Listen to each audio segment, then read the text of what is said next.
Okay. Uh, Give me one moment. I gotta get my painkillers, and then I'll start rambling. So, be right back.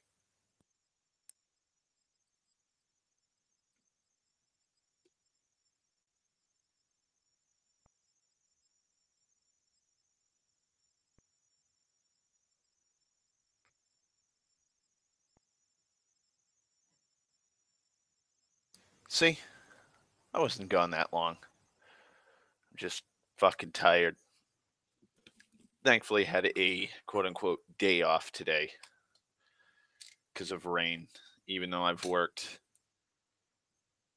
like well over 30 hours in 3 days, Monday through Wednesday. And thankfully, I didn't have to work Sunday, even though that was a clusterfuck. So, yeah, that was bad.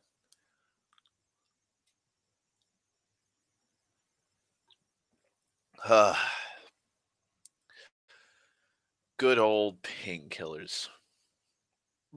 Ugh. Also, if you hear my phone beeping, which you probably will,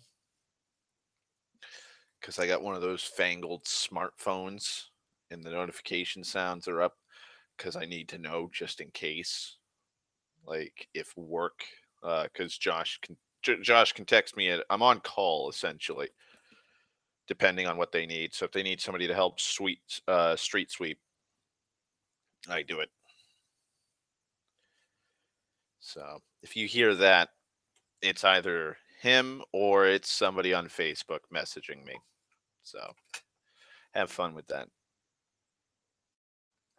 God, my knuckles on my fingers, predominantly the middle finger and ring finger knuckles, killing me. I can't crack them. Like you can crack your base, like the base of your fingers where your knuckles connect, like your actual knuckles, but the joints, like the middle joint of each finger, with a ring finger and middle fingers. Those are the ones that hurt the most, and I can't crack them. It's fucking infuriating. All right, so I'm out of cigarettes in that pack. I have a pack of cigarettes right over here. Also, I don't judge I don't judge cigarettes by its length. I forget what pack of cigarettes or brand that is.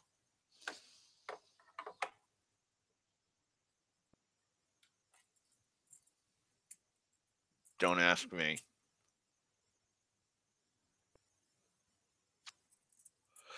I just remember it was a slogan. And I might have to check the slogan again just in case because it seems screwy with the way it's worded.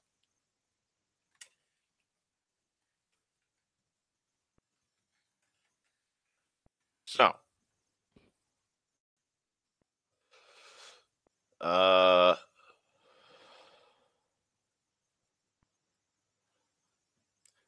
wanted to talk about something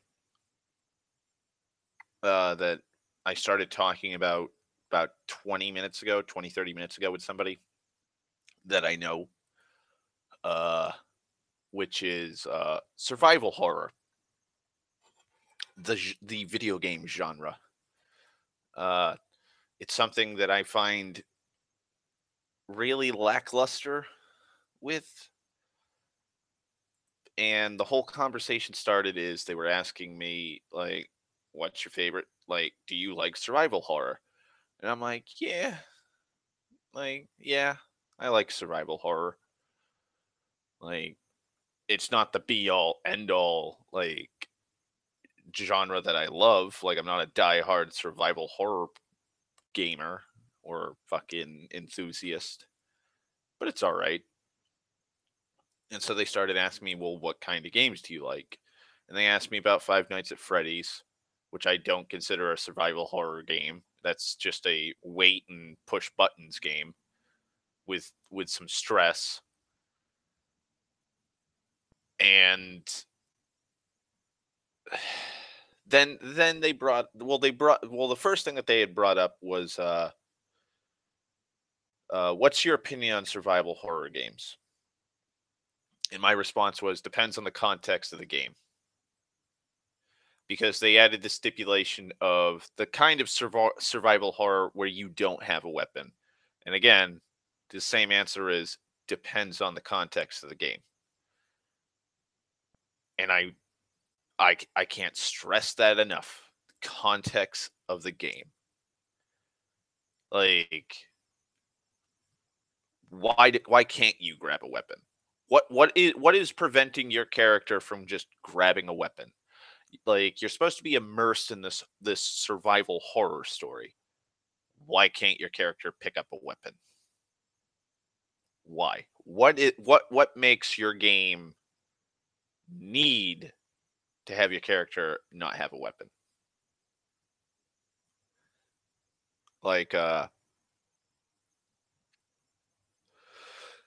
I'm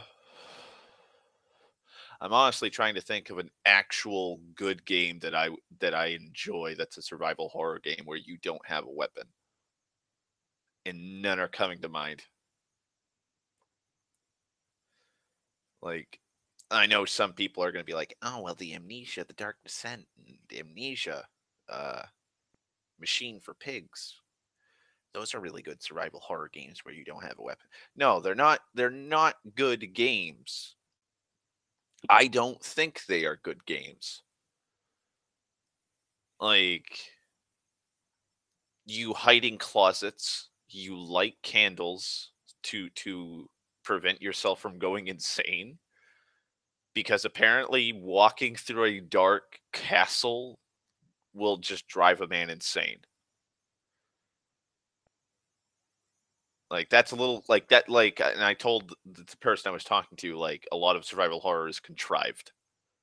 Like, they really do force you into the most unrealistic scenarios when it comes to survive, like Outlast. Like, granted, Outlast is an okay game. Spooks galore. There's some really good jump scares, and there's a lot of good tense moments in that game. Why don't you have a weapon? You're in an insane asylum. Like, your character goes there, and it's been a while since I've actually, like, had any interest or focus on the Outlast series. But if I remember correctly, you're an investigative journalist in the first game going to an insane asylum. Okay. So why isn't there, a taser, pepper spray, anything like that? Why, like, if somebody, like, if an unruly, and like, you'll think, because you're thinking like, oh, okay, this game is going to be based on like crazy people in an insane asylum. There's nobody there to protect you. Like, it's just you versus the asylum itself. So you're thinking it's, fairly cut and dry crazy people. No, there's fucking weirdos with all kinds of manner of insane shit. Like the doctor that lops off your fucking fingers and all and whatnot. Like, the and then plot twist, it's actually a front for a fucking government program that is making the Wraith, which, if I remember correctly, is like a nanomachine thing that it's like a symbiosis, or it's implanted into a human host, and it has all kinds of manner of spooky abilities. Like, but it's a military installation underneath, because that's where Whistleblower comes in, which is the add-on DLC for Outlast. And there's men with guns and shit. And like, all the insane people upstairs above this complex, if I remember correctly, are all the failed experiments. So they establish that there are weapons in this military installation, and that they're trying to keep the place orderly. So that means that somebody should have weapons for these insane people. Also, if I remember correctly, you encounter a SWAT member that's been like fucking impaled in the library in Outlast. Where's his weapons? Like, if you like, think about it. Most games like this make you ask questions that well, I'm not sure. There may be some people who are just like, "Oh, I'm just enthralled in the story and take me away, video game." Like, I believe I'm suspending my disbelief on this. I can't.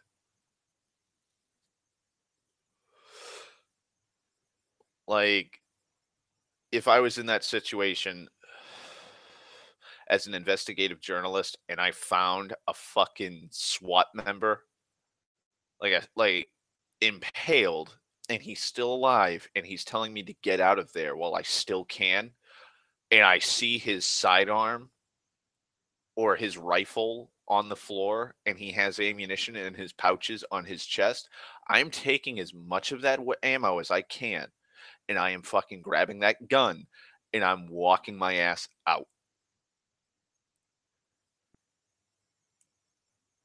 Like, Amnesia: The Dark Descent. Why can't you grab one of the fucking candlesticks, like the cat, because it's like a Victorian era fucking it's old timey.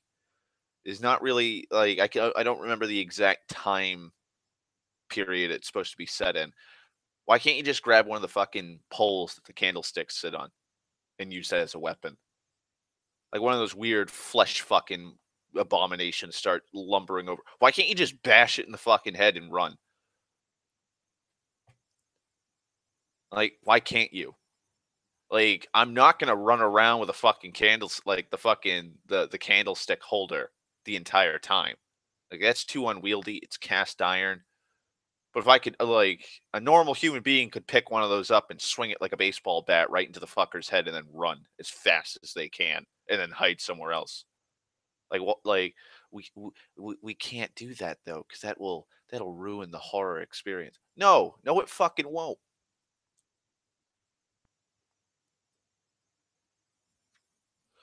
I get more scared of shit in fucking just normal survival games and in fucking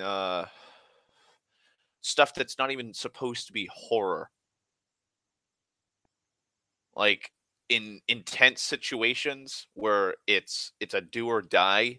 Like I hate bringing up the Long Dark again, which is just a survival game.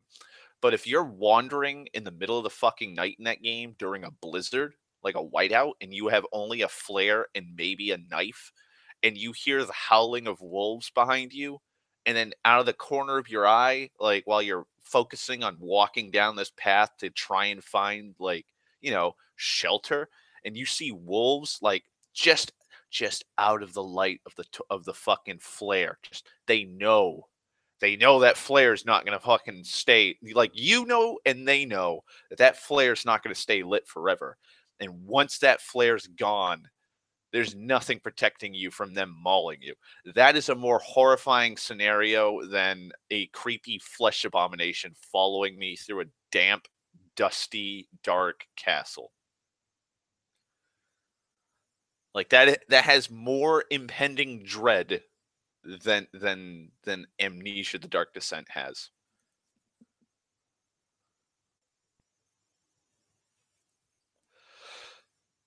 Like I don't understand why people like and one of the fucking I guess memes or references a lot of people bring up with Amnesia or any game that has water is, oh god, please let there not be a water monster.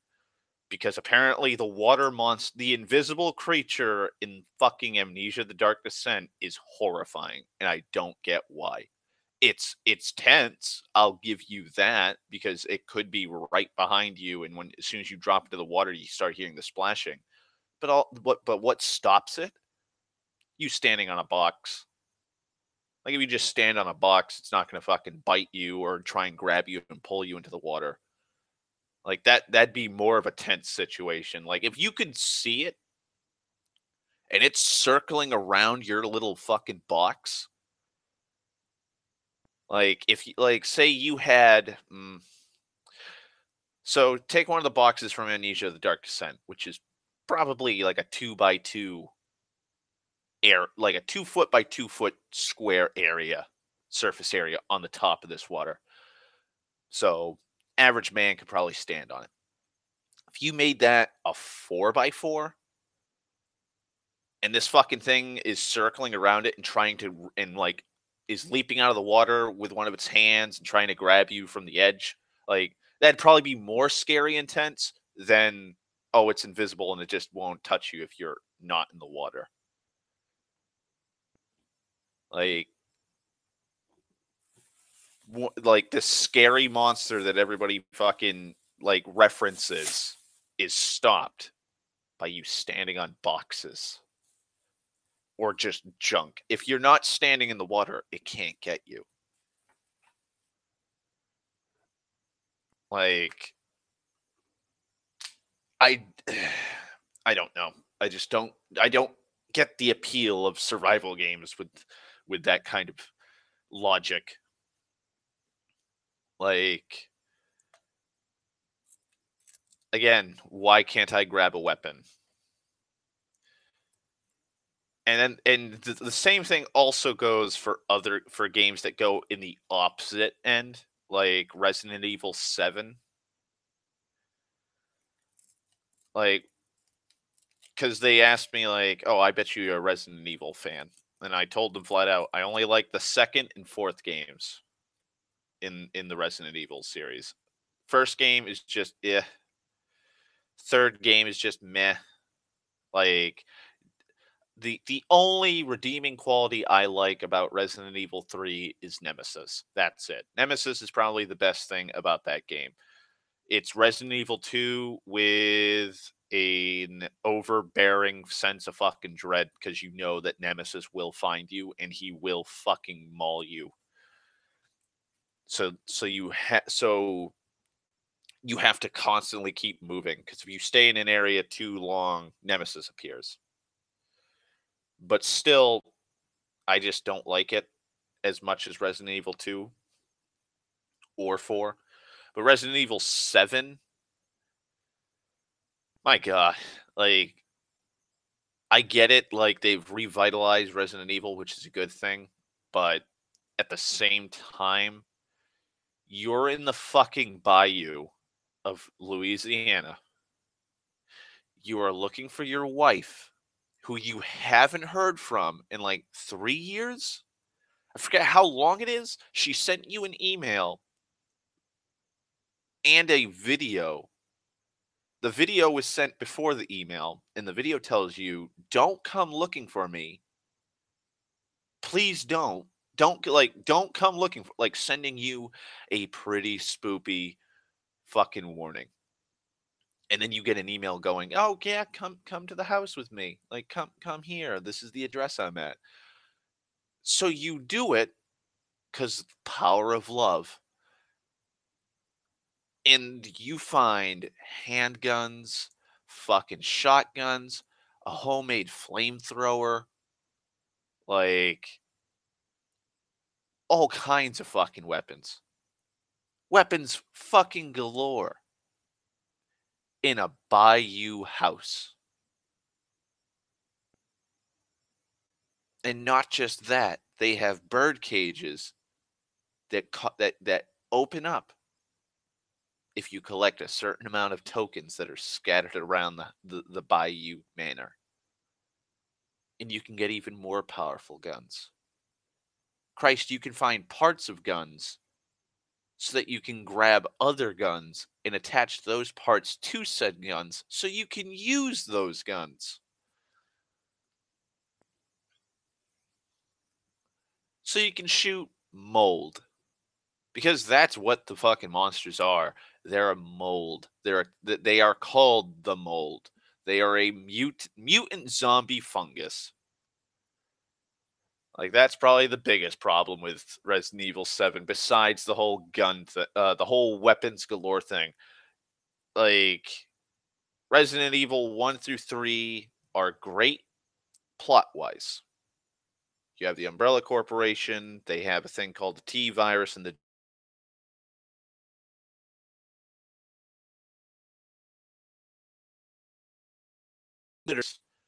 that in certain people enhances growth.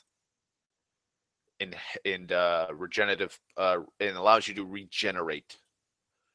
So it's like this be all end all thing.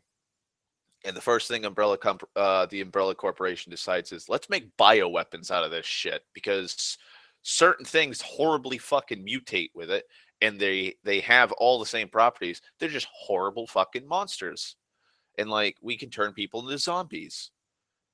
So let's just roll with that. And so they make this shadowy black ops division of their company or corporation, and they just start working on that. And one thing leads to another, and there's a fucking outbreak. And if I remember correctly, that's because and like this is why I like the first three games plot wise. There's infighting in the corporation. Like you have Barkins is working on the G virus, and so I think, oh god, I forget who it is. Maybe it might be Wesker. I think it was Wesker orders out a hit, so they want the G virus and T virus samples that Birkins has, under which he has a lab facility underneath Raccoon City in the sewers because reasons. So they send down two hit squads, one with Hunk, which is probably still the greatest Boba Fett-esque character in the Resident Evil series. They shoot up the fucking place. They essentially quote unquote kill Burke, and Burke injects himself with the G virus. He tracks them down as he's mutated because the G virus is the T virus on crack, and he kills all the hit squads except for Hunk. And during his savage killings of them, he shatters the vials of T virus in the sewer, and the rats get a hold of it. And so the rats are now carriers of the T virus. And if I remember correctly, crows eat some of them, which give them the T virus, and it just starts spreading rapidly. And I think it also gets into the water supply. And so that's a fascinating plot device. I like that. I like that concept for how like all of this started. And then it kind of starts going insane where they're like, yeah, we're gonna drop fucking bioweapons into Raccoon City during this outbreak to try and see how our elite mercenary groups we're hiring can handle these giant mutant frog hunters and mutant plants. Uh, we'll send Bandersnatches, which are these weird fucking humanoid beings with like one massive fucking right arm and a little fucking tentacle left arm that's like vestigial, and like its arm can stretch for reasons. Then you have like the Gravedigger worm, which is a giant fuck off worm. Um, oh, giant fucking mutant moths that lay eggs inside of you. Birkins loves laying eggs and fucking embryos inside people. Let's send Nemesis to kill this. Like that's another reason why I like the plot story for 3. Like the reason why Nemesis is a thing is he was made in France, in France where the Umbrella Corporation has a bioweapons division in France. He has the NT virus, if I remember correctly, and it's also got like if I remember correctly, there's also a parasite element to the NT virus, which is like the progenitor to what they would later do in 4, which with the Las Plagas. And he is designed to be if I remember correctly, a more intelligent tyrant.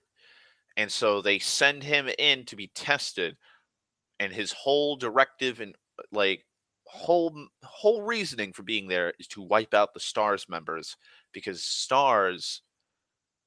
uh certain members of Stars survived the mansion incident in the first game, and so they want every single one of them killed so they can't testify against Umbrella Corporation if they do find evidence. And so that's why Jill Valentine's being hunted down, and why I think it's Barry gets killed. I think that's Barry that gets killed at the like when you first see Nemesis. But like, yeah, fascinating plot wise.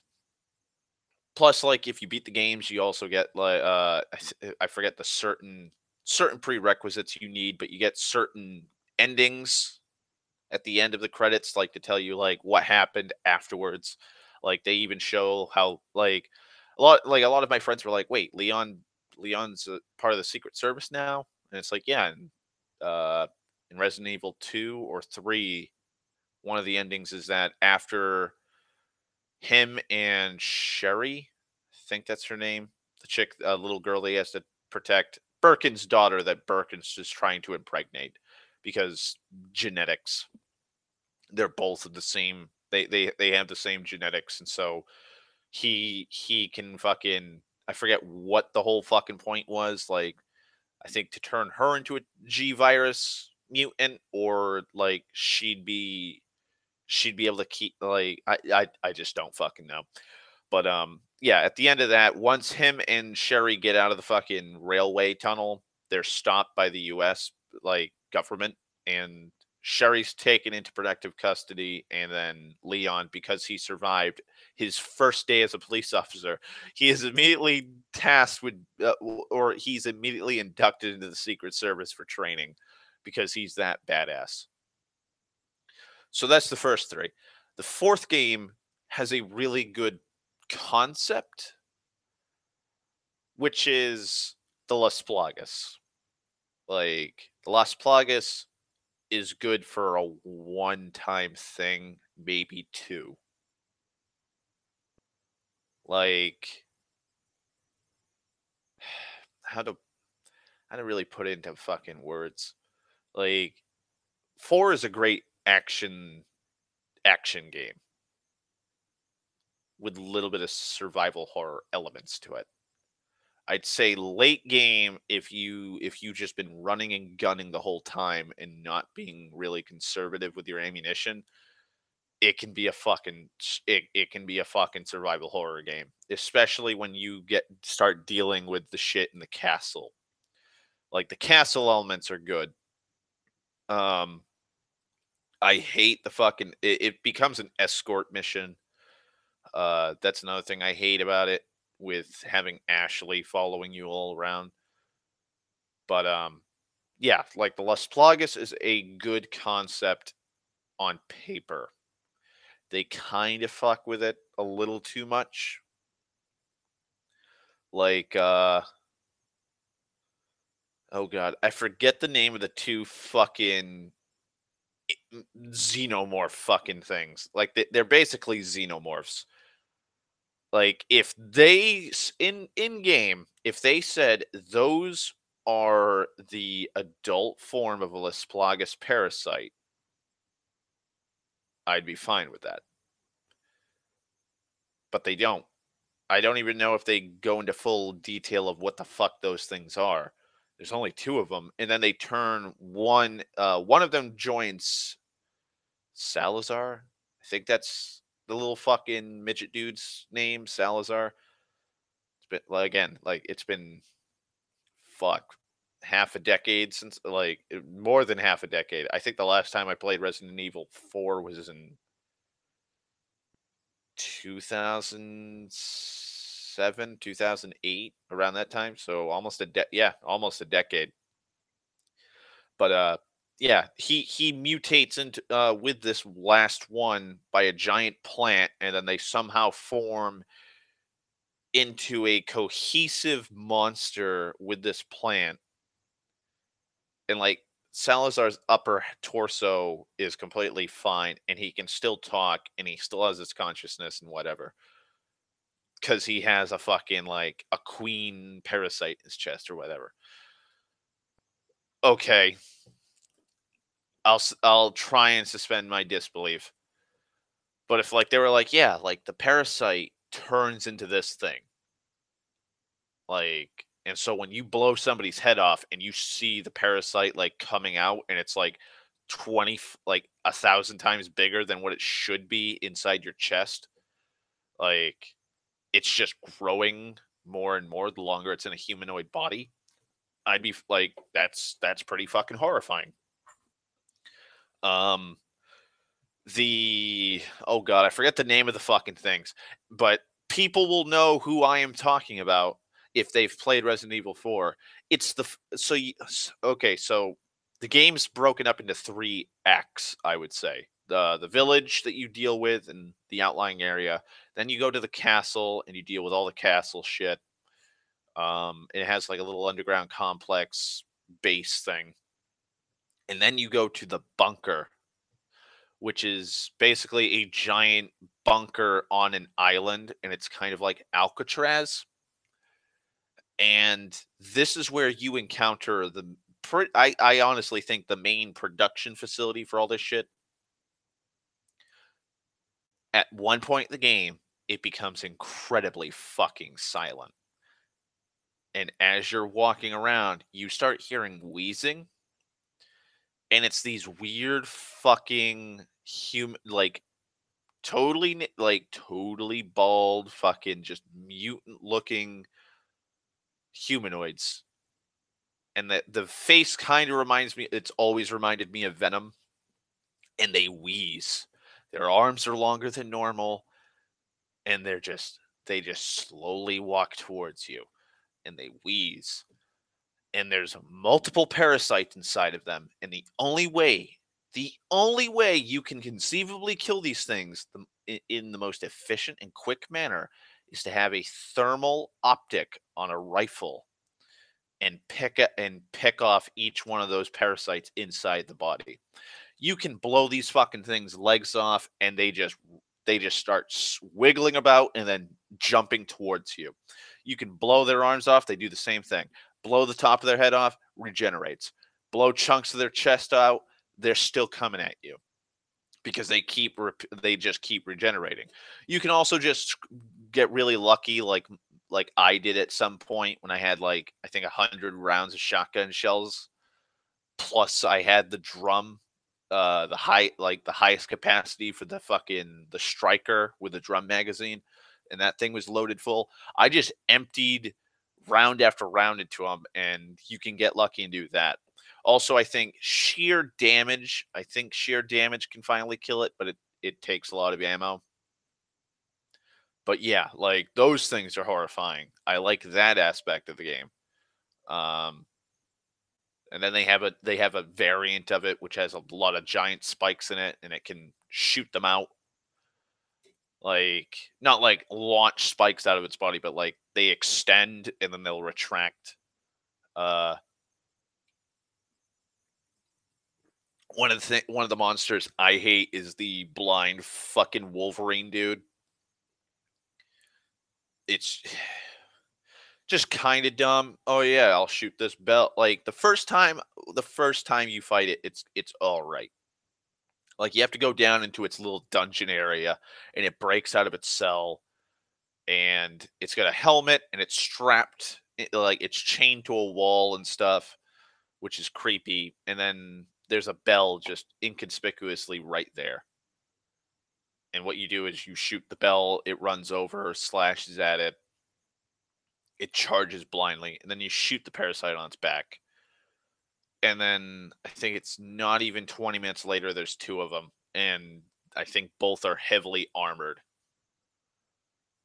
And there's like 8 cultists alongside of them with crossbows. That's another thing that that makes me go, wait, what? You are in the 2000s, around the same time that the game came out. They have the budget to produce all of these fucking mutants with these fucking and also I'll get to the Las Plagas in a second, but you have the budget to produce all of these fucking mutant bioweapons, and you equipped your cult with wooden shields, flails, crossbows, and scythes. Nobody thought, hey, let's give them guns. Because later on, they start using guns. Like, you have the big dude with the fucking Gatling gun. You have people with like gas masks and electric shock rods. You have some throwing fucking hand grenades, like, that's all on the island. Up until that point, you're dealing with people tossing, the villagers throw sticks of dynamite. I think some cultists throw sticks of dynamite because you can shoot it and kill a bunch of them. But, like, the villagers, I can kinda get some of them, like, they're throwing axes or they're using pitchforks and knives. Really poor Spanish town. Okay. Then you have the doctor, like Dr. Salvador or whatever, with the chainsaw. That kind of makes it good. Like that's another good scene, like right at the beginning of the game. Like that's really nice and tense. Like the whole fucking village is swarming this one house that you go into and you barricade in, and then you hear the sound of the fucking chainsaw, and like right up the stairs is a shotgun with some ammunition. Go hog wild with that shotgun. And then you can push the fucking ladders down and like knock them over. Just really good game in general. But yeah, just you can't equip like, and they're in a castle of all things. You can't equip them with anything like that. Like Leon is walking around with Christ. There's like 5 different handguns. You get like you got your starting pistol, and then that can be changed out for the red 9. Uh, Basically all the late game shit is just insane. You can have an RPG, which is a one shot. It only has one shot, and that's it. A high powered fucking rifle with a thermal scope or thermal optic on it. When you find that, uh, a mine thrower, which is basically a fuck off sci-fi weapon with a giant fucking stock. Like the stock isn't, I wouldn't even say the stock is actually a stock. It literally latches onto your bicep to brace you while you're shooting this. And Leon can fire this fucking thing one-handed. His other hand's on that brace on his bicep while he fires it. And it fires rocket propelled mines, which beep. And after a certain amount of time, they explode. And if I remember correctly, you can also shoot them into the ground. And if an enemy walks by it, it triggers the proximity alert. That alone, like not even counting the striker, which can have like 100 round capacity magazine drum, or the fucking the handgun's a beast. I love the last handgun that they give you. Uh Fuck, what else do they have in the base game? Not all the insane shit like the Chicago typewriter, which you can get unlimited ammunition for in the game. The TMP, you can get the TMP. Fuck. Could have swore there's another submachine gun weapon that they have. That might be the only submachine gun weapon they have in that game. Let me check just in case. Resident Evil 4.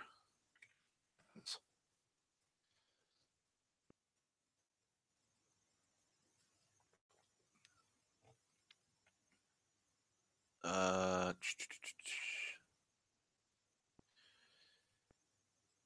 yeah, the Punisher. That's is it the Punisher or is the Blacktail?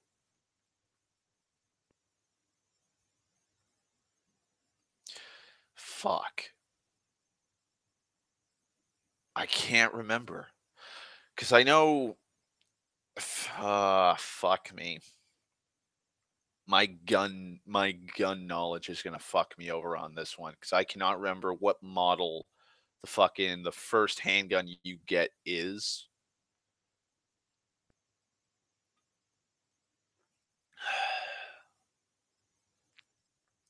And a lot of the guns don't even use, it's just handgun ammo, submachine gun ammo, and shotgun and rifle. Like it's never explicitly stated what gauge or caliber it is.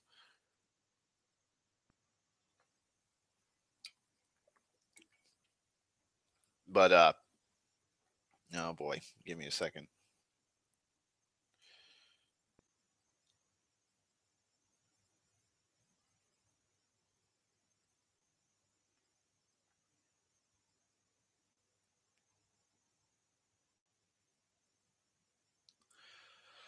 Okay.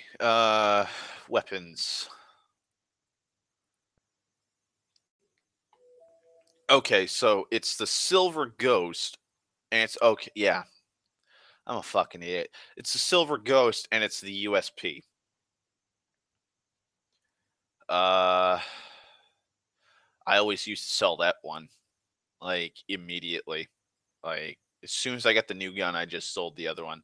Then you had the Punisher, which is the fucking 5.7. That one was kind of meh. I never got the Red 9, which is a C96. I just I just never found that interesting because you could also buy the stock. It's the Blacktail. The Blacktail's the one I like, which is the Springfield XD. Just love that. That's one of my favorite guns in that game.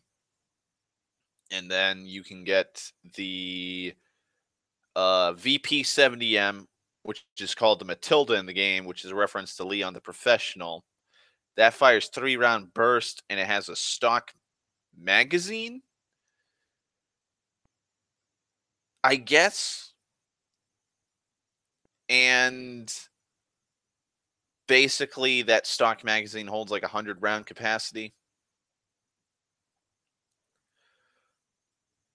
Uh, let's see. If I remember correctly, there's the M1911 in the game, but it's called the Killer 7, and that has a giant fuck off red dot sight. No, it's just a laser. It's a red dot laser on top. That's a beastly fucking gun. That was really nice. And that's paying homage to the Terminator because that's exactly what the Terminator used, even though it was a hardballer in the movie. And that uses 45 Magnum instead of 45 ACP. Uh, fuck. Then you have the hand cannon. That was a Smith and Wesson Model 500. Uh, fuck. I'm trying to think of the goddamn like yeah the TMP. I think that's it.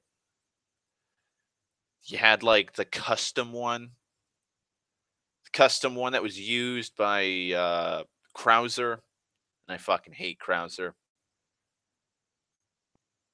Uh, God, what else? You had the Remington 870. That was the first shotgun you get. Then you get the Benelli M3. God, I love like that. That I like that one. Like they call it the riot gun or the riot shotgun. I like it, but I think the striker beats it out simply because of capacity and I think firing speed.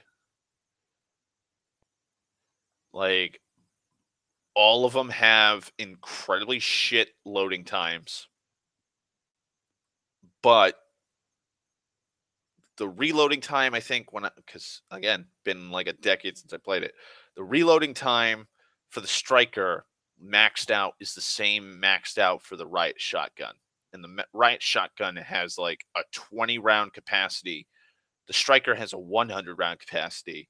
And so, in the same time of loading 20 rounds, you've loaded 100 rounds. Yeah, I will gladly take the striker. And if I remember correctly, the striker has like a firepower of 12 or 13, and the riot shotgun, when it's capped, is 10. Uh, and then there's the bolt action rifle. I think it's like the Springfield. I think it's a Springfield 1903, and they're like, oh, it's a 223 caliber, even though it's supposed to. It's like it's 30-06, and that one was kind of meh. I used it just because I had to. But then you get the quote unquote semi-auto rifle, which is I think it's the SL8, H&K SL8. That one's all right. Like with its like normal scope, it's got a built-in scope and everything. You don't have to buy like multiple scopes, and then it has the infrared scope, which is good. Fuck. And then I'm trying to think of the other things that you can get. Like you get the RPG, then you can get the special one, which has unlimited ammunition, and then I think that's it for the guns you can use. Like, not really that much, but still far more than what the fuck like you're fighting against. Like those poor bastards and those in the fucking the castle are just getting mowed down. But anyways, back to the purpose, because I went on that long tangent talking about those guns in the game. The Las Plagas. Where the fuck do I begin with this? So probably because like I said earlier, great concept, kind of poor execution. So the Las Plagas are a parasite is an ancient parasite which was fossilized in this little area of Spain. Okay. It somehow is able to infect people breathing in the dust from the fossils. Just somehow, them digging it up, like somehow digging this thing up and breathing in the dust from these fossilized remains are able to revitalize the parasite itself and infect the miners. How how is this possible? Like how? Like please explain this to me. Like I could get, you know, if they explained that this thing was like a fucking uh oh god, I forget the name, like a is it water bears? I think it's a water bear. I think that's the name of the fucking little fucking all nigh indestructible fucking microscopic creatures. Yeah, water bears or tardigrades. Like those motherfuckers are nigh indestructible. Like they can withstand the vacuum of fucking space. They can go into like, if I remember correctly, they can go into hibernation for God knows how long without water, and then like dropping water onto them, they'll reanimate. They will come back to life. Like absolutely insane. These little microscopic things are, and yet for some reason, these fossilized remains of these giant parasites, like the parasites you see, are massive. These things are like small segments of its body are able to be revitalized by the dust and then turn into full fledged parasites.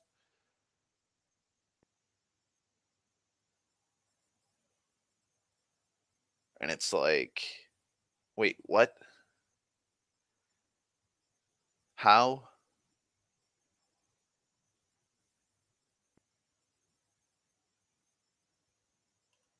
How is this possible? How are you able to take this small, like how is it able to do that? How? Like if you were to explain to me like it's like a tardigrade and like whatever, okay, then I guess like I wouldn't believe it, because why aren't there more parasites? Why aren't the parrot like If water is the only thing stopping these things from being revitalized after being fossilized for, I don't know, tens of thousands of years or hundreds of thousands or millions of years, then why isn't the water vapor in the air bringing these things back?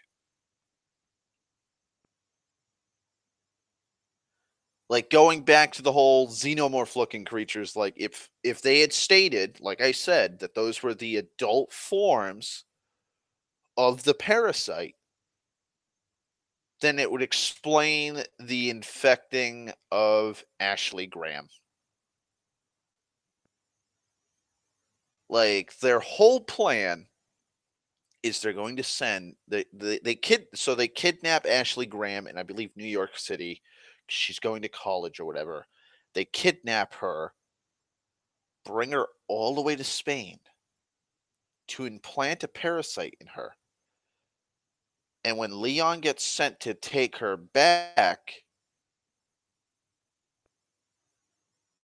which I guess was the plan the whole time, is that he saves her, they would then send her back to the country, back to the US, and then she would infect her father with a Lisplagus parasite, which would allow Sadler, I think that's his name, that would allow Sadler to control the president of the United States.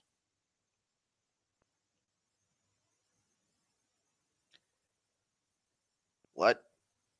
Like how, like, I understand that he has like Mother Brain's parasite in him, which allows him to control all the parasites somehow. Why are you going to do that? Like, what is like? What do you? What can the United States president do?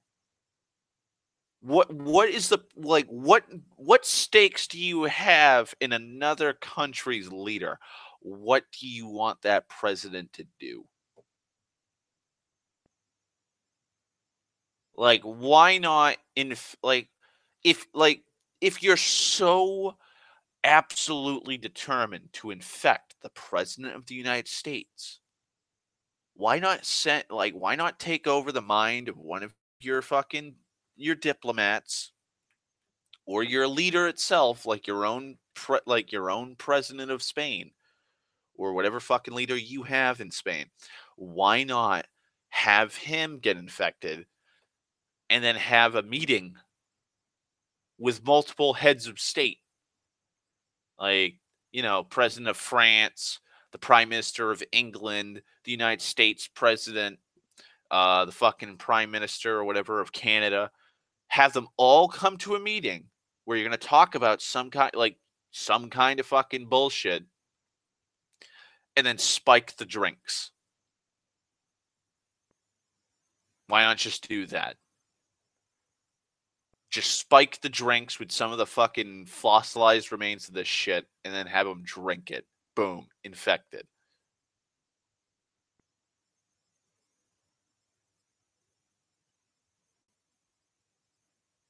Like that's not just one stone, like two birds with one stone. That's like 5 or 6. Matter of fact, go to a UN meeting and infect the entirety of the fucking UN. Do that. Like, that's why I say, like, it's a great concept that just fails. Well, not entirely fails, but they kind of they drop the ball in some regards. And then Resident Evil 5 and 6 just and 7 just no, they're just fucking stupid. Like they think, "Oh, well, the Las Plagas was a really good idea." And they were wiped out.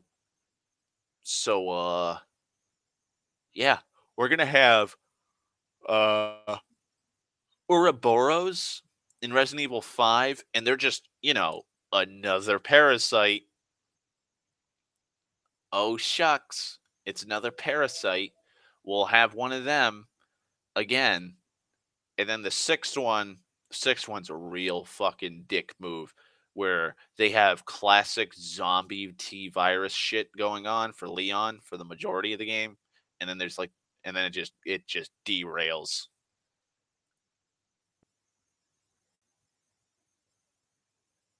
Just absolutely fucking derails.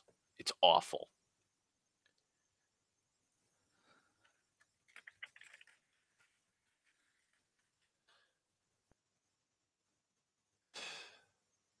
God. I just want to go back to T virus shit. Like, can we go back to zombies? Like that's probably the shocking thing. Like zombies have had a major resurgence with The Walking Dead. Like that's been a big thing. Is the Walking Dead franchise is like the Walking Dead series had like a really good like first 2 to 3 seasons, maybe four. Like I could not give a fuck about the rest of The Walking Dead. I just hate The Walking Dead in general. But like that had a massive resurgence for zombie shit.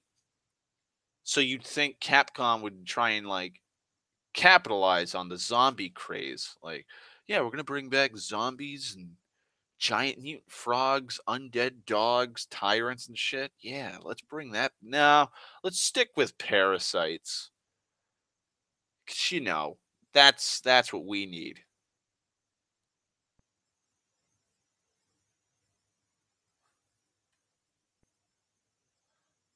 Oh God, what did my friend just send me? Uh,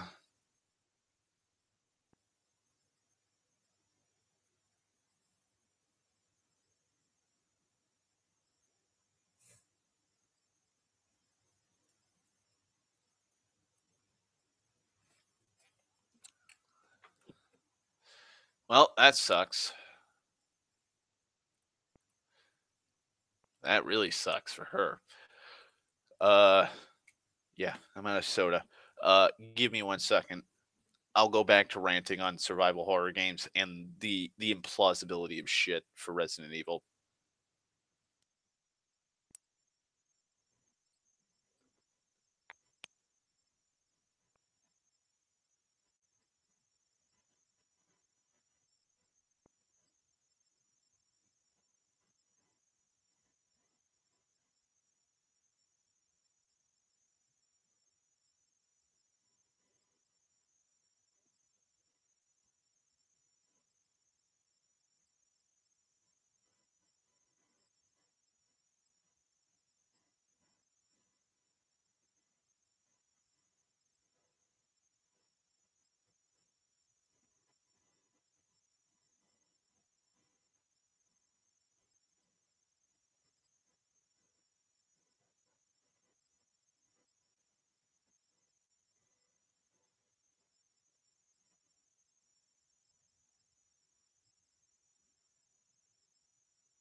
All right, I'm back.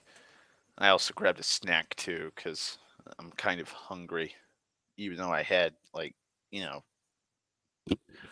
almost a dozen hot dogs at the hot dog stand today.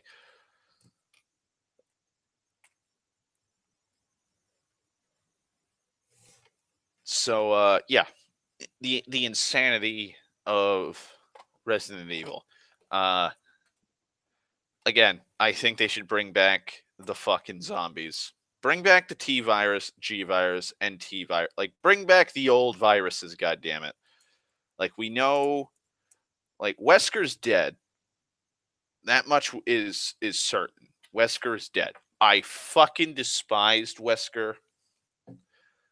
I really did. I didn't find him at all convincing, and I liked it more when Umbrella was a shadowy group more than just one man. Like, oh, how can we make this an interesting plot? let's have this one dude with sunglasses just, you know, being uber scary and evil, and he's the main mastermind behind it all.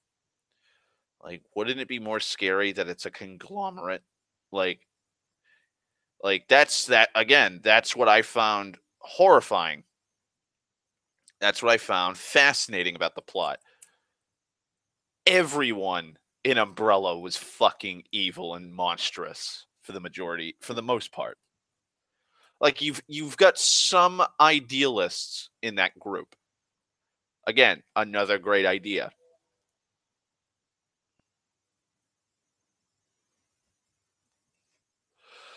Like you have people in this group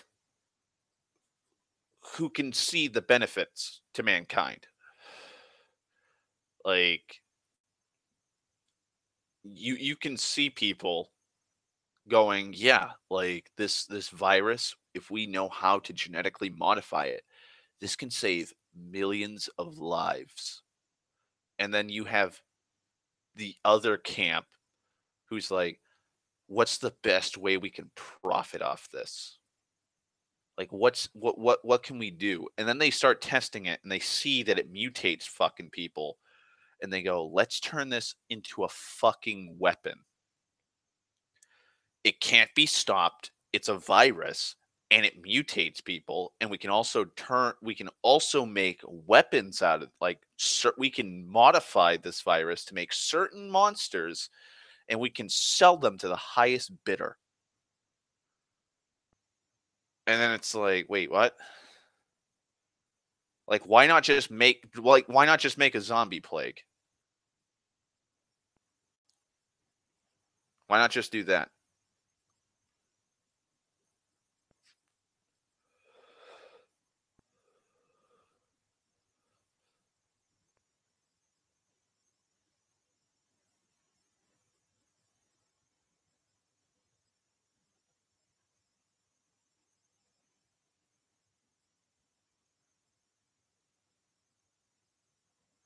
Like sorry, I was reading a message on Facebook. Uh but like why not just make it a zombie plague?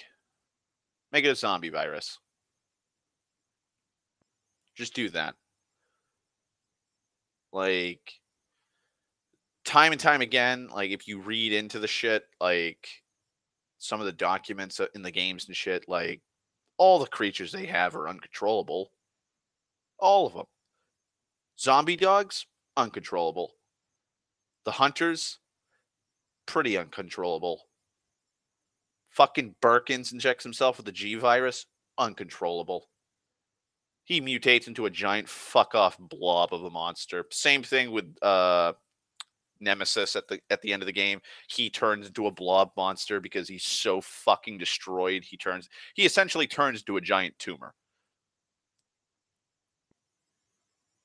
Like the only I would say controllable things they had. Oh god, I forgot the model of Tyrant. But it's the bald dude with a trench coat on. And if I remember correctly, he has the same virus that Nemesis has. Then they had another model of Tyrant that had weird anime like mech armor on with a giant fuck off cannon on its shoulder. And that was kind of controllable. I think that was in Code Veronica. I think. I'm not sure. I don't even actually I think that might have been in one of the later games. But like, yeah, most of their monsters fucking uncontrollable. The other thing that doesn't make sense, why does the T virus turn like insects into giant fucking forms of themselves? Like the giant mutant spiders, the giant mutant moths. No, giant fucking worm that turns to gravedigger. Uh why don't crows turn into giant monstrosities? Why are crows just crows and rats rats? Why do plants turn into giant murderous mutant plants? Also, I think sharks, if I remember correctly, in the first game they tested it on sharks. and there's like a mutant giant shark, if I remember correctly. Again, been a while since I played Resident Evil 1. But yeah, like, you got all kinds of fucking things, and they can't control any of them. But they're still fucking just dumping all of this money into it.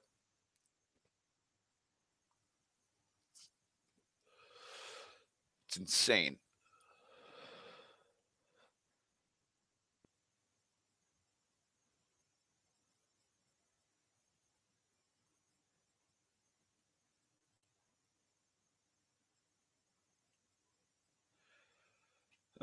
Fuck. Let's see. What other survival horror games I can rip open? Uh, Fuck. Like, I can't, like, again, I can't really think of any survival horror games off the top of my head. Like, with at least with Resident Evil, you're playing characters that are trained in guns, or like, are skilled. Like, even the, I think it's Outbreak Files, like the two PlayStation 2 games they had where it's like a multiplayer game, like, you can get weapons to like protect yourself. Like, that's totally fine in a situation where you're in a fucking city. Yeah, grabbing a fire axe, or grabbing, like, breaking into a gun store to grab gun. Okay, that's a reasonable thing people would do. But then again, there's a lot of survival horror games that like to be contrived, where it's like, no, there is no weapon. You can't use any. Like Amnesia: The Dark Descent, I if I remember correctly, there's weapons hanging up or some shit like that. Like Machine for Pigs, you can, like, just grab a lead pipe. Seriously, grab a fucking pipe and use that against the fucking weird pig monsters.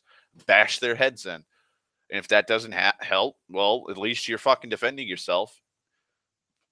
I don't think the monsters would like it too much if they got bashed in the fucking skull with a giant lead pipe. I don't think anything would like that.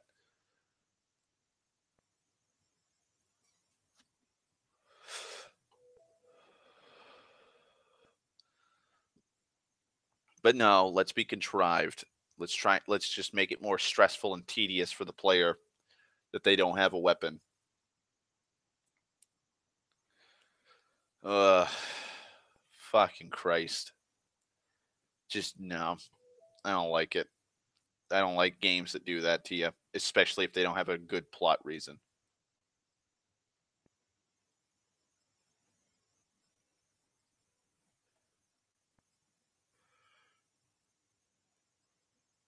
And now it's ruined. And it's why a lot of shit, why I don't really like horror games all that much anymore. There's just not really anything that's spooky or something that actually makes me scared. Like when I first played Resident Evil 3 and 2, Resident Evil 2 is what spawned my phobia of moths. Like, I must have been, fuck, 5 years old, 6 years old playing that game. And it was my aunt's boyfriend's game. And he was in the police station in Leon's portion of the game. And I was just playing it because he's like, yeah, you can play it. Just don't save over my game. Just, you can fuck around. Like, I got plenty of guns and ammo and shit. So I learn how to do the controls, and I learn how to play the game. And as I'm walking down a hallway, yeah, there's a giant fuck off moth in the back of the back of one of the doors, and it latches onto me and starts laying eggs down Leon's throat. And that just horrified me to no end. This giant mutant fuck off moth is doing that.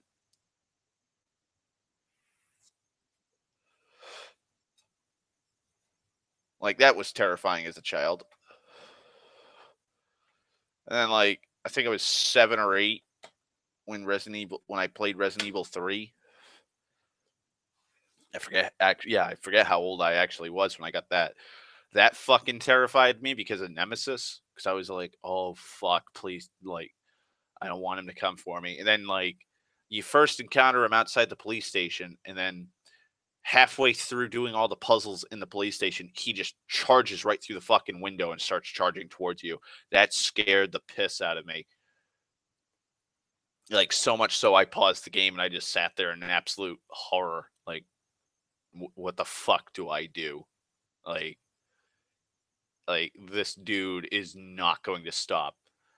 And then I somehow managed to survive that, and then I think it's before or after you meet Carlos. You're in the apartment building, and as you're going up the stairs, you see Nemesis running up the fucking stairs, and it gives you like a split second decision. Do you hide? And like that's another thing that was really cool about that game is that it gave you like these really tense options. And it's like, do you stay inside the apartment building or do you jump out the window? And like if you took the harder option, you got weapon parts, if I remember correctly. So like there was there was a risk versus reward.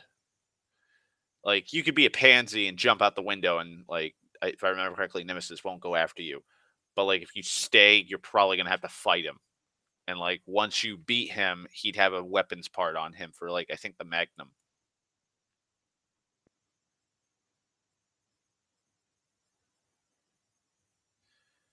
So there's shit like that. Uh, let's see. What else could I talk about? Uh oh, sorry. Tired.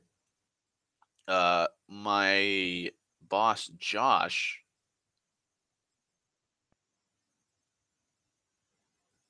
he had a pretty spooky event happen to him yesterday. So what happened is, uh, I got dropped off at work. I've been working in the park, the industrial park, for like all fucking week. I've despised it. So Monday, I was tasked with mowing half of the park, which I did, and then Tuesday, I mowed the rest of the park, which I did. Sorry, I didn't fully finish the park because Donald's an idiot. He thinks that, oh yeah, if I leave one person with a mower, they can just mow everything. Which in concept would happen if people knew how to plow streets. Because a lot of the fucking park is like the sides and stuff are completely destroyed by plow marks, and tire ruts. And so the majority of my time was trying to figure out how I can mow a portion of the park without running over rocks and dirt and fucking up the blades and the mower itself. So I didn't finish the entrance, one of the entrances. That's it. Like it took me all of, I'd say, 15 minutes to mow the rest of the park yesterday. And at the same time, when he told me to go to the park Tuesday, he then tells Josh, "Yeah, drop off the mower bag and a barrel for him. So when he's done with the park, he can start mowing the two companies that we mow in the park as well." And it's like, I'm not going to be done I'm not going to be able to do the entire front half of the park in like the amount of time you want. It took me an hour and a half to do yesterday. It took me an hour and a half to do the first I got dropped off right where I stopped the first on Monday. Took me half an hour to mow that company because there's barely any grass because we mowed it last week, like in the middle of the week. So the grass hasn't even grown that much. Took me half an hour to do that. Then I had to put the mower. I had to put the barrel onto the deck of the mower with my lunchbox, and then walk it all the way down. And then I had to walk a good 2 miles through the park to the other company. And it took me an hour and a half to do that one. And that's mostly because there's a lot of fucking mud and dirt and wet grass because it's been raining and it's been really damp all week. And so the whole deck of the mower, I had to spend about 30 minutes scraping mud and just gunk from out from underneath the deck where the blades are. So it would have taken me an hour to complete. That's an hour and a half, not counting travel time, which was about a half hour to walk. Like, and he's expecting me to do the whole fucking park and another hour and a half's worth of work, not counting travel time. So, and in the same day, like, you're fucking insane, Donald.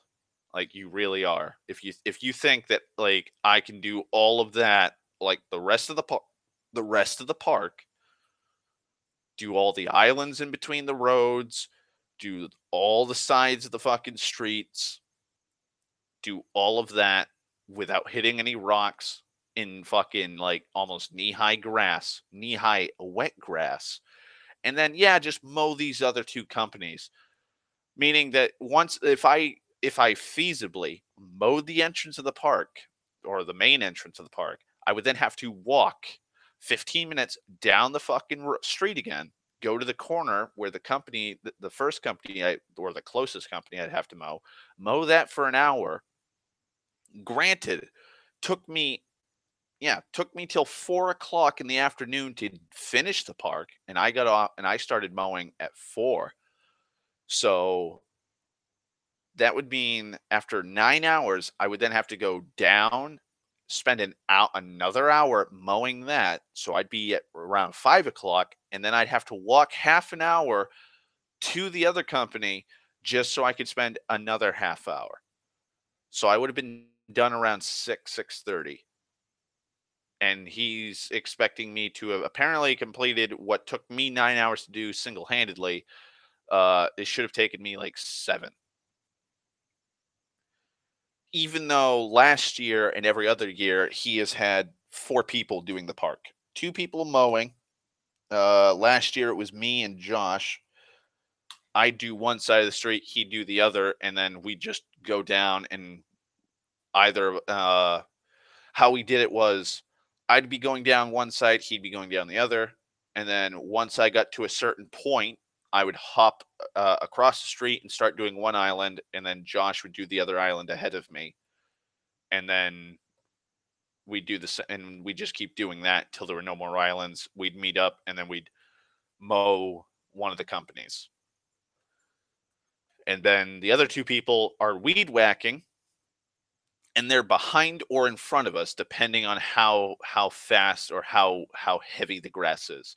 If there was a lot of grass that needed to be weed whacked, they would be going in front of us, and we would wait probably 10-15 minutes so that they were ahead of us by a large margin, so that they'd be done by like half hour to an hour before we're done. And it's like, nah, we'll just send one guy to do it. And he told me to cut it as close as I could so that he could skip on the weed whacking and save money. So I'm kind of proud of myself. Apparently, like Josh is impressed with me. Like the fact that it took me 2 days to do it by myself when it would take like 2 days with 4 people, which it actually, like, thinking about it, kind of shocks me that it would take us 2 days to do, like with 4 people.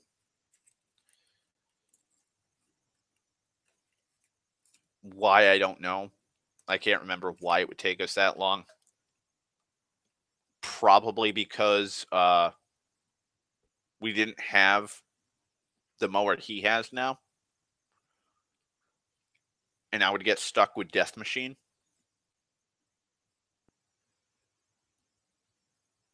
Um, I'm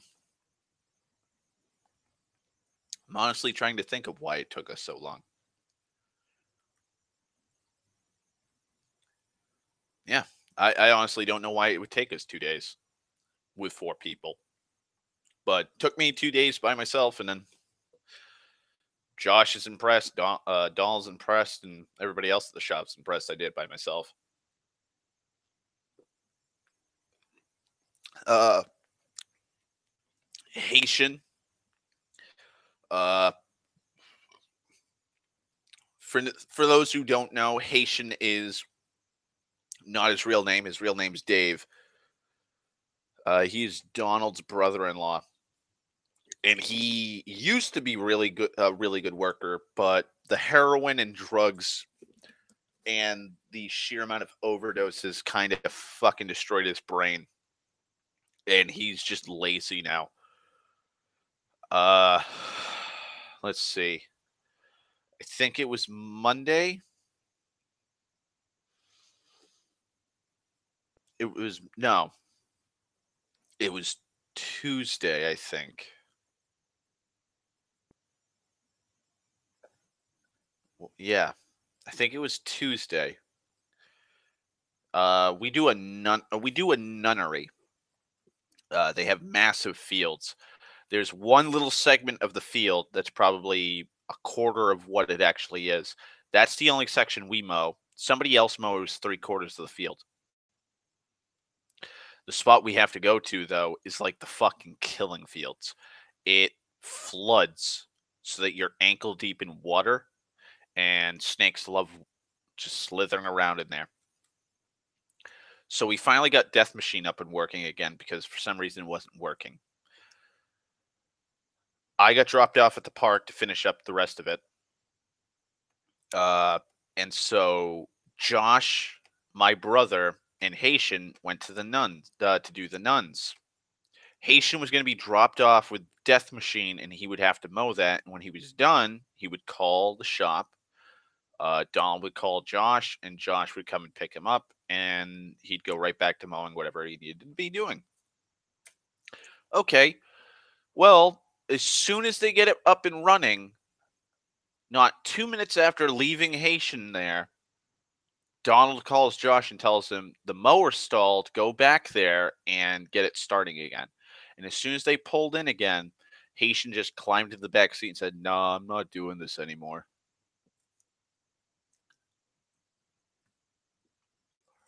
So they loaded up the mower, brought it back to the shop, dropped it off, dropped Haitian off, and they started work at 10 in the morning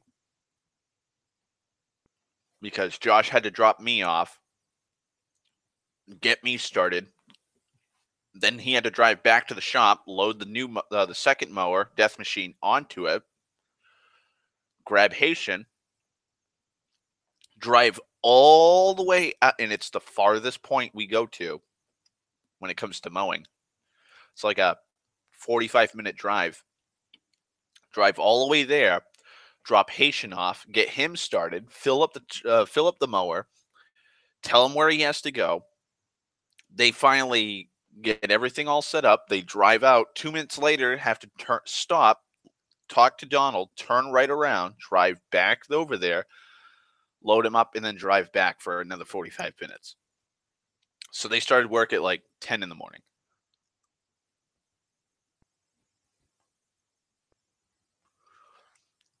So that's what they had to deal with the other day.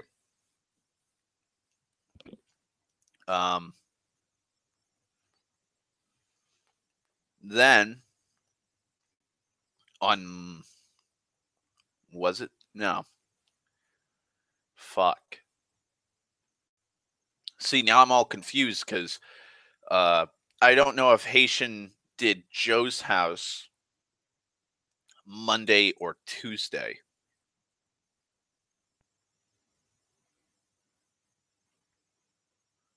Fuck, man. It had to have been Tuesday. No, it was Monday he did that. Monday is when he pulled that shit. Not Wednesday,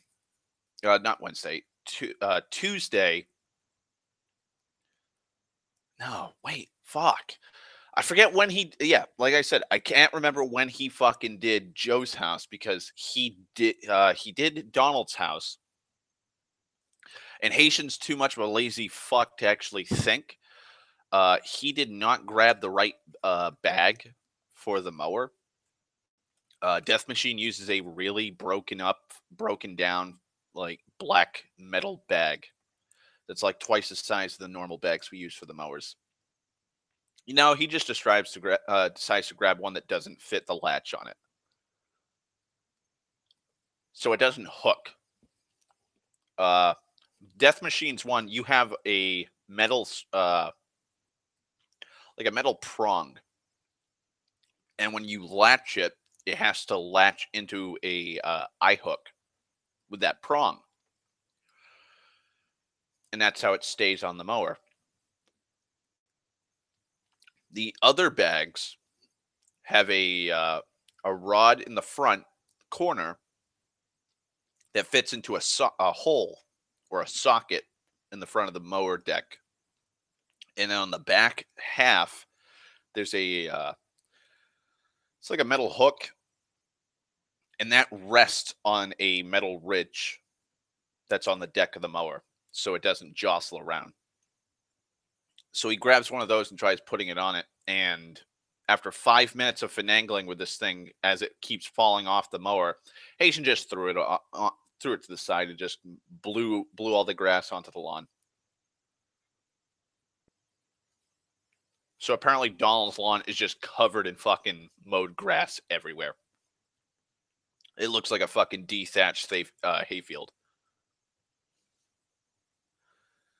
And so then he did Joe's house, which is this big fuck off field. And I think I already talked about that, where I had to remow everything because he just blew it all down instead of bagging it. Uh, my father had to go back with Death Machine, and that had the same bag because my father didn't know that that's not the one you're supposed to be using, and my father was able to balance that bag on the mower and bag the entire thing. And the other thing is, Haitian forgot to bring a barrel when he did it because they left the mower there because they knew they'd have to come back. And I had to get dropped off to do the park. So Josh's idea was, fuck it, put it underneath the pool deck uh, with a gas can in the bag, and we'll just come back when you're done.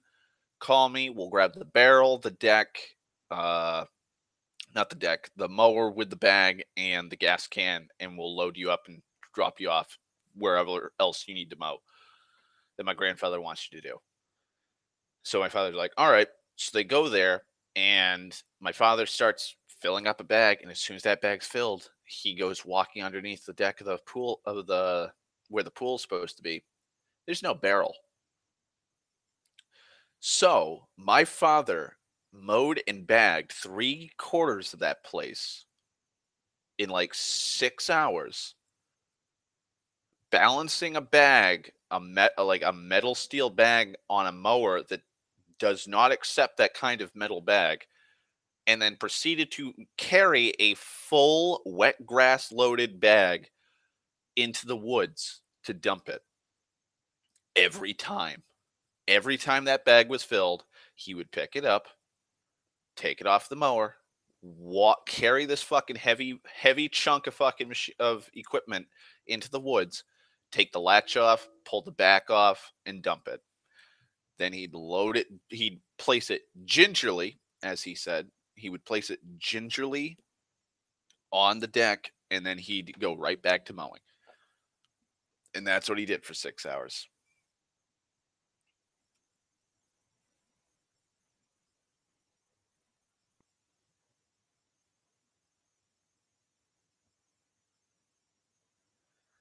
Like, that's a trooper right there.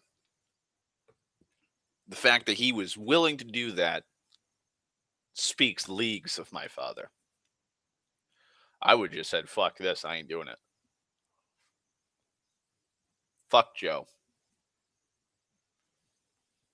But yeah. So yesterday, I had to do the two businesses that I was supposed to do Tuesday and finish mowing the entrance. So Josh comes in at 7 o'clock, and he doesn't look too good. Like, he looks sick. And I'm like, "You all right?" And he's like, "Yeah, I just don't feel that good." I'm like, do you want me to mow this place? And then when I'm done, like, do you want me to mow for you? Like, so you don't have to do it? And he's like, "No, I'll feel better. I'm just going to take some medicine after I drop you off." I'm like, "All right." So it's me, my brother, Josh, and Haitian. And Donald insists to saying, "You're gonna drop Haitian off. That mower is not gonna fucking stop, because if it stops, you're done. Like, I'm not dealing with you, Haitian." So Josh drops me off at the company furthest away from the entrance, and he gets out and he grabs one of the gas cans. I fill up the gas can, the gas tank for the mower, because I was almost empty Tuesday. And I'm filling it and filling it and filling it. And I'm telling my brother to check the other mower for gas, top that off, and my brother's topping that off. And Josh is just like, he's resting his head on his arms on the side of the truck, like he's trying not to puke. And I yell over to him, "Are you all right?" And he's like, "Yeah, I just, like, my stomach's just fucking up. I feel like I might throw up, but I'm fine. It's just that it just might be something I ate." So I'm like, "All right." So I start mowing. They leave, and when I'm done with that, I called my brother because I wanted to know, if I did everything, if I mowed the two companies and the entrance, if I'd be mowing with them. I called my brother and he's like, "Yeah." I'm like, "Yeah, I just wanted to know, when I'm done, am I working with you guys?" And immediately my brother's like, "Uh, I don't know about that. Uh, Josh is having a panic attack. He can't move his limbs, and we're waiting for an ambulance to pick him up. So I don't know what's going to be happening."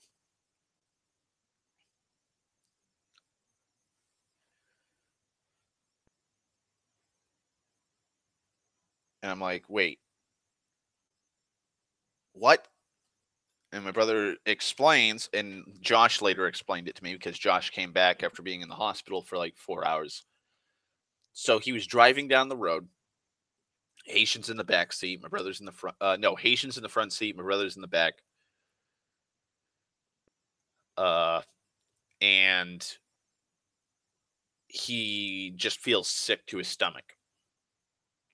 And as he said it, as he was driving down the street, he started having heavy breathing, like labored breathing, like he was hyperventilating.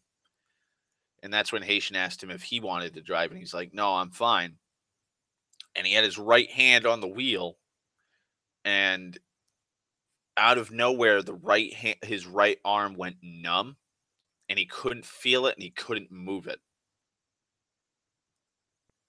for some reason. Like, he just couldn't move it. And so he started to panic, and he said, "No, no, I can't do this." So he took his left arm and he turned the wheel to pull over. They pulled over. He put it in park. And as soon as he did that, his right arm started to shake and his left arm started going numb. And he started to panic, because he's like, "The fuck is going on? Like, why is my hand just fucking convulsing? Why can't I feel my hands?" And that's when his legs started to go numb, and then he couldn't move them. So now he's got all four limbs are completely numb.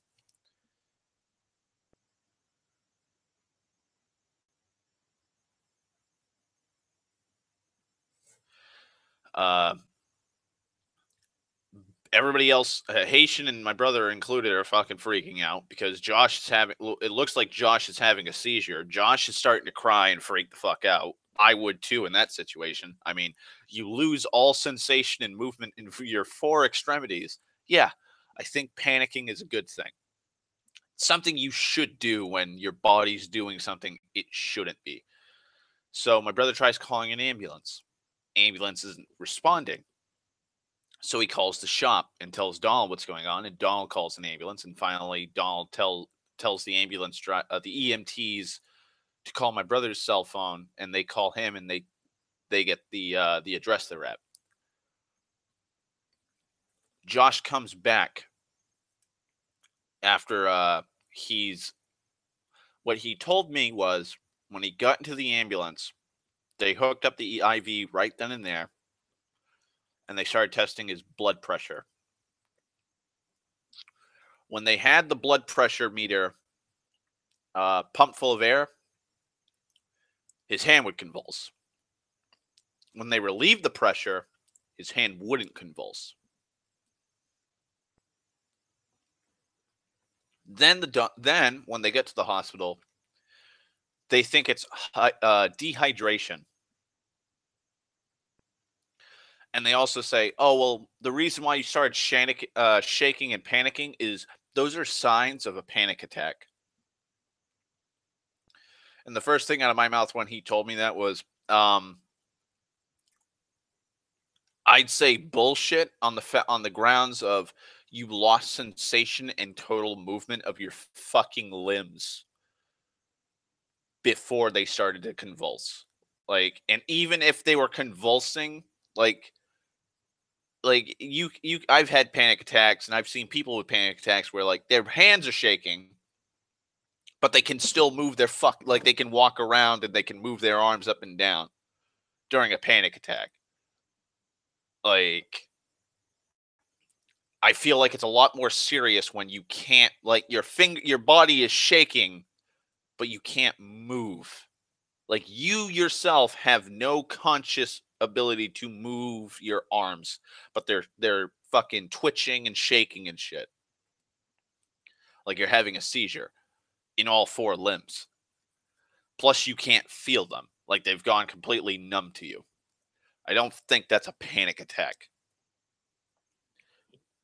So they gave him an IV drip of saline and then a banana bag.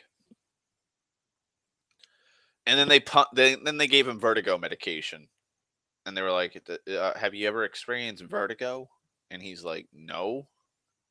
Well, here's some vertigo medication just in case. We're gonna keep you on this 1 hour drip, IV drip of saline and this banana bag, and after that, you'll be all set to leave. And they also gave Drew blood for blood tests, and it's like, so they gave you three different treatments. They thought it might be vertigo, so they gave you pills for vertigo and a prescription for vertigo, anti-vertigo medication. They thought it was dehydration also, so they gave you a saline drip to fucking counteract dehydration. But just to be on the safe side, we'll take some blood pressure. We'll take some blood from you to test in the lab, and also we'll put a banana bag up there just in case. It's like, really, really, like such good hospital care. It's so good. I love American healthcare. We don't know what it is. It might be dehydration. It might be vertigo. Like, because vertigo is what causes fucking limbs to just stop moving and start shaking uncontrollably. Also, loss of all sensation in all four limbs. Yeah, yeah, that's something. Also, you were just having a panic attack. It's not like all four of your limbs just fucking stopped moving and like went numb, and then out of like 30 seconds after you lost all sensation and can't move them on your own, they start shaking violently on them. They're on their own. Like that's no, like, you shouldn't have a panic attack over that. You shouldn't be freaking out and crying over the fact that your 4 limbs are moving on their own. Like that's no, that's just a panic attack. You caused the shaking. But what explains the loss of sensation and the inability to control them or move your limbs?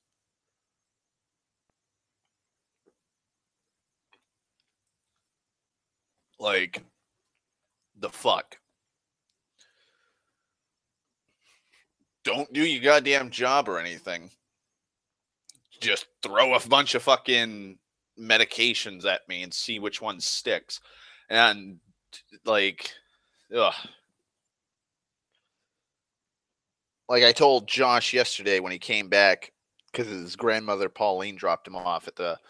Oh, that's the other thing. My brother had to drive illegally with the company truck, drop Haitian off at this little rat faced bitch's house, Avis. He had to drop Haitian there with Death Machine, and Haitian would have to mow Avis's, the corner house next door to Donald's shop, and then Donald's son Scott's house. Haitian just left the weed whacker, the barrel, and the gas that he was left with at Avis's. He actually had Avis weed whack the whole lawn for him because he just doesn't want to do all that work.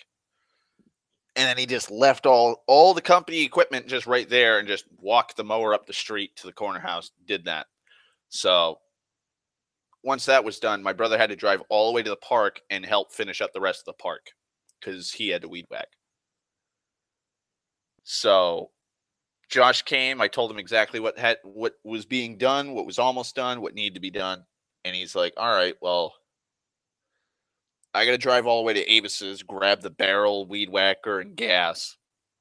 And once you're done here, you're going to have to come with me and you're going to have to mow my father's house. Because Haitian didn't even do it. He didn't even touch it. So yesterday, I mowed the backyard, and I just started the front. There's a small little stretch of grass on the front of the street between the street and a stone wall Scott put up in the front yard. I mowed that, and it was like 4 o'clock, and Josh is like, "All right, time to pack it up. You're done for the day." And then today it was raining. But yeah, I kept telling him like, "Don't do anything. Don't strain yourself now. Like, just got out of the fucking hospital like half an hour ago. I don't want you fucking having that same. I don't want another occurrence to happen or worse."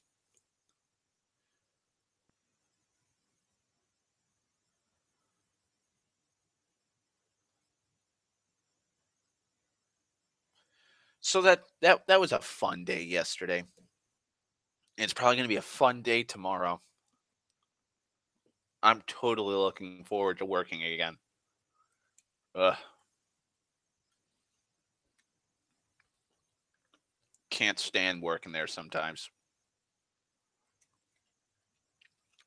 Also, Bobby's back working with us. So that's kind of good, I guess. I don't know. Donald's still being a cocksucker, though. Uh, so he fired Bobby 2-3 weeks ago. Yeah, I think 2-3 weeks ago he fired Bobby. And so he hired him back. I think it was. Yeah, it was Tuesday. Okay, yeah. Tuesday's when my father did Joe's house because my brother's friend's Jeep needed a tire change. And so me and my brother were putting her tire on. Bobby was still out front of the shop putting sealant on shingles, wooden shingles. And Donald just kept watching them like a fucking hawk. Them being Bobby and Orlando. What they originally were doing was they were dunking the shingles into the sealant, and then they were brushing the excess off and then stacking them. No, no, no. That takes too much effort. Dahl then yells to him, just dump the shingles into a bucket of sealant, and as soon as they come out, toss them onto the pile. Fuck it. And it's on it, and they have a pile of shingles on a fucking tarp. So Dahl just keeps screaming after them, dump it in the bucket, throw it into the pile. And Bobby keeps telling him, like, but what about all the excess, like, sealer? That's just gonna run. Nope, just dump it in the fucking bucket, toss it onto the pile. I'll get more. Bobby was trying to tell him that the sealer is just gonna run off the shingle and it's gonna go onto the tarp. And when there's a lot of it onto the tarp, it's a tarp is not like a fucking bin or a container that will contain sealer. Like, it's a tarp. The shit's just gonna run off the tarp. And that's what Bobby was trying to explain to him. Donald didn't want to hear any of it because he was pissed. He was just in a pissy fucking mood. So at the end of the day, Bobby calls me over to help drag this fucking tarp with him in Orlando into the shop. So because it's gonna fucking pour. That's another dumb thing. Like, he has these two guys doing this on a cloudy, dreary, damp day. Nah, just bring it into the shop. So Wednesday morning, I come in to just spend a half hour to an hour with my father talking and spend time with the dogs. There is a massive puddle of fucking sealer on both sides of this tarp. Like, it's all over the fucking floor. It's everywhere. Like, a 5-gallon bucket's worth of sealer is just dumped on the floor on either side. And the sealer that Donald paid for is like $130 per 5-gallon bucket. Like, it's a really high quality, really fucking expensive bucket of sealant. And he's got these two guys and he's just yelling at them, yeah, just waste it, essentially. Just dump it in, dump that shingle in and just toss like, like $5 worth of sealant just right out that bucket. And he just kept yelling to him, I'll buy fucking 2 more buckets tomorrow. And it's like, all right. And when Josh came into the shop after they were all done, Dom was again in a pissy mood. The fuck you looking at? And Josh just went, it's your money fucking leaking onto the floor.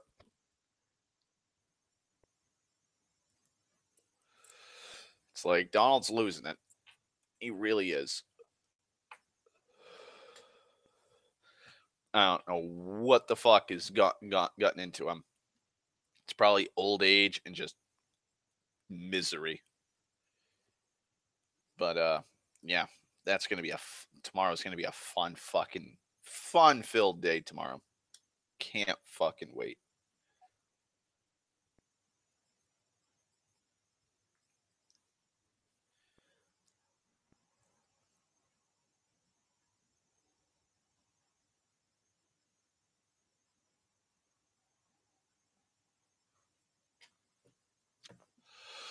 But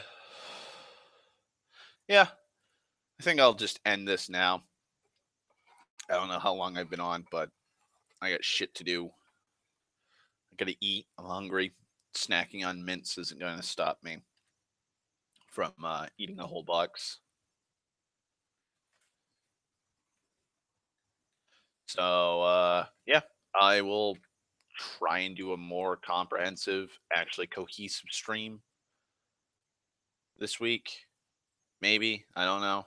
Depends. Like I said, I've been really busy. 30 hours, like 30 or more, 30 plus hours this week alone. Like, I'm fucking tired. So I'll talk to you guys later.